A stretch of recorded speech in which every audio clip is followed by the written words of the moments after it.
আমরা আমাদের জন্য দোয়া করবেন। আমাদের দেশনেত্রী বেগম খালেদা জিয়া অসুস্থ, তার জন্য দোয়া করবেন। আল্লাহ যেন সুস্থতা দান করে এবং আমাদের মাঝে ফিরে আসতে পারে। এবং আমাদের দলের ভারপ্রাপ্ত চেয়ারম্যান তারেক রহমান, যার নির্দেশে আমরা সব জায়গায় মানুষের পাশে দাঁড়াচ্ছি, আমাদের মানবিক নেতা তারেক রহমান, ওনার জন্য আপনারা দোয়া করবেন। ভালো থাকবেন। আমার হাতে আর্থিক অনুদান তুলে দিচ্ছেন আমাদের প্রিয় নেতা জনাব আলহাজ সালমান রুবেল সাহেব। চিকিৎসার জন্য আর্থিক অনুদান প্রদান করছেন আমাদের জনাব আলহাজ সালমান রুবেল সাহেব। কি অবস্থা?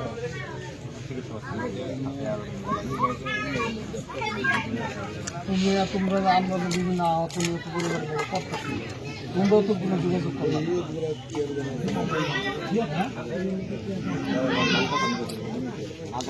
ঠিক আছে।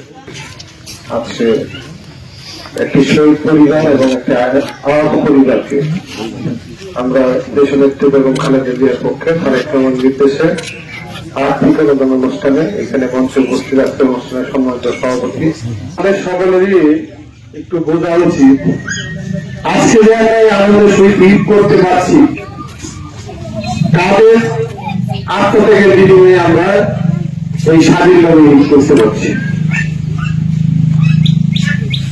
আমরা বাংলাদেশের মানুষ খুব আবেগপ্রবণ, খুব সহজে আবেগতাড়িত হয়ে যায় এবং খুব সহজে আমরা সবকিছু ভুলে যাই।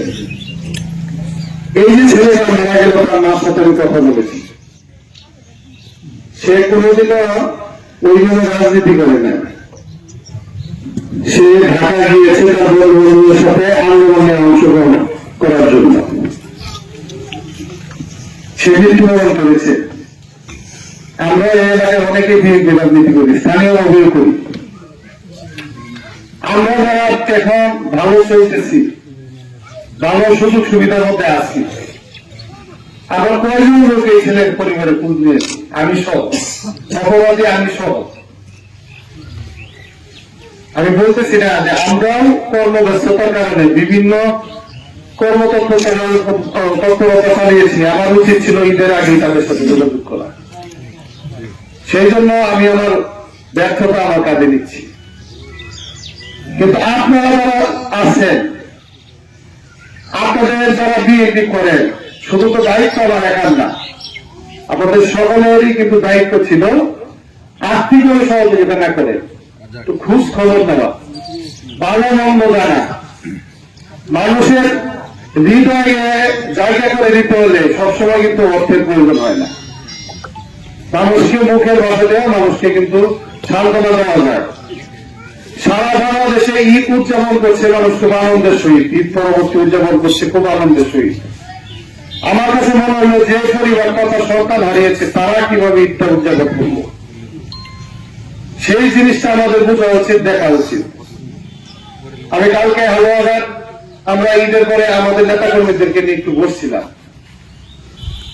যেহেতু আমরা রাজনীতি করি, বিভিন্ন গ্রুপ উপগ্রুপ আছে, বিভিন্ন দলাদলি আছে, অনেকে আমাদের প্রশ্ন করছে যে আপনি ওই ধরনের আয়োজন করলেন না কেন?